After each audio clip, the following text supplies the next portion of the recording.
ഈ ജൂലൈയിൽ ഹരാരെയിൽ നടക്കുന്ന സിംബാബ്വെക്കെതിരായ പരമ്പരയിൽ മലയാളി താരം സഞ്ജു സാംസൺ കളിക്കില്ല എന്നതിന് വളരെയധികം സങ്കടമായിട്ടുള്ളൊരു വാർത്തയായിട്ടാണ് എല്ലാവരും പ്രതികരിക്കുന്നത്.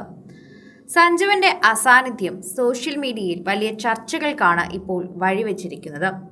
ഇന്നലെ മുതൽ ഈ ചർച്ചകൾ എല്ലാവരും ചോദിക്കുകയാണ്. വിശ്രമമാണോ അല്ലെങ്കിൽ തഴയലാണോ എന്നാണ് പലരുടെയും സംശയം. ഇത്തരത്തിൽ താരങ്ങളെ ടീമിൽ എടുക്കാതിരിക്കുമ്പോൾ പല സംശയമാണ് ആരാധകർക്ക് ഉരുത്തിരിഞ്ഞു വരാറുള്ളത്. സ്വാഭാവികമായി ഇത് സംഭവിക്കുന്ന ഒരു കാര്യം തന്നെയാണ്. സഞ്ജുവിന്റെ കാര്യത്തിൽ അത് ചോദിക്കേണ്ട കാര്യവുമുണ്ട്.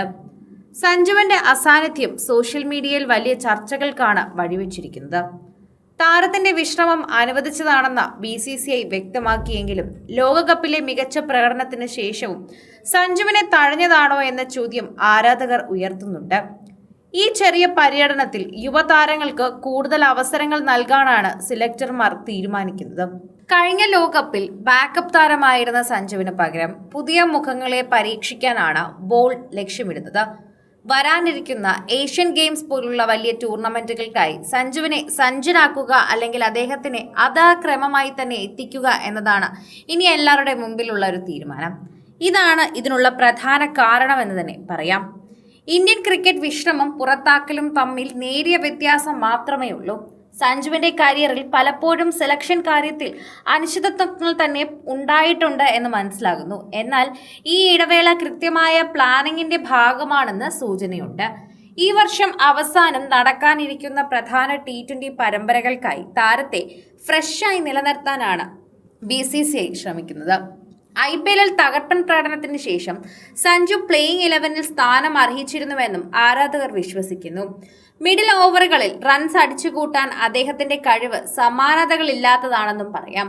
എങ്കിലും സീനിയർ താരങ്ങളുടെ ജോലിഭാരം കുറയ്ക്കുന്നതിനാണ് മാനേജ്മെന്റ് മുൻഗണന നൽകുന്നത്. ചൈനയിൽ നടക്കാനിരിക്കുന്ന ഏഷ്യൻ ഗെയിംസിൽ സഞ്ജു പൂർണ്ണ കായികക്ഷമതയോടെ കളിക്കണമെന്ന് ടീമിന് നിർബന്ധമാണ്. ഏഷ്യൻ ഗെയിംസിൽ ഇന്ത്യൻ ടീമിനെ നയിക്കാൻ സഞ്ജുവിനാണ് സാധ്യത കൂടുതൽ. തന്റെ ക്യാപ്റ്റൻസി മികവ് തെളിയിക്കാൻ ലഭിക്കുന്ന വലിയ അവസരമായും ഇത് കാണുന്നു. ഒരു യുവനിരയെ നയിക്കുന്നത് സഞ്ജുവിലെ പക്വതയുള്ള ക്രിക്കറ്ററെ പുറത്തെടുക്കാൻ സഹായിക്കുമെന്നും പറയുന്നു. വരാനിരിക്കുന്ന വലിയ ടൂർണമെന്റുകളിൽ തന്നെ സ്ഥാനം ഉറപ്പിക്കാനും ഇത് സഹായിക്കുകയും ചെയ്യും. സഞ്ജുവിന് ഇത് വളരെയധികം തന്നെ ഗുണകരമാവുകയാണ് ചെയ്യുക. ഒരിക്കലും ദോഷത്തിലേക്ക് നീങ്ങില്ല. സഞ്ജുവിനായി ആരാധകർ എപ്പോഴും വാദിക്കുന്നത് അദ്ദേഹത്തിന്റെ നിലവിലെ ഫോം കണ്ടിട്ടാണ്. സമ്മർദ്ദത്തിലാണെങ്കിലും മികച്ച സ്ട്രൈക്ക് റേറ്റിൽ തന്നെയാണ് നിലനിർത്താൻ അദ്ദേഹത്തിന് കഴിയുന്നത്. അത് അദ്ദേഹത്തിന്റെ ഒരു കഴിവ് തന്നെയാണ്. അതുകൊണ്ട് അദ്ദേഹത്തിനെ പിന്തുണയ്ക്കുന്ന ആർക്കും പിന്നീട് നാണം കെടേണ്ട ഒരു ആവശ്യമോ അല്ലെങ്കിൽ തല താഴ്ത്തേണ്ട ആവശ്യമോ ഇല്ല.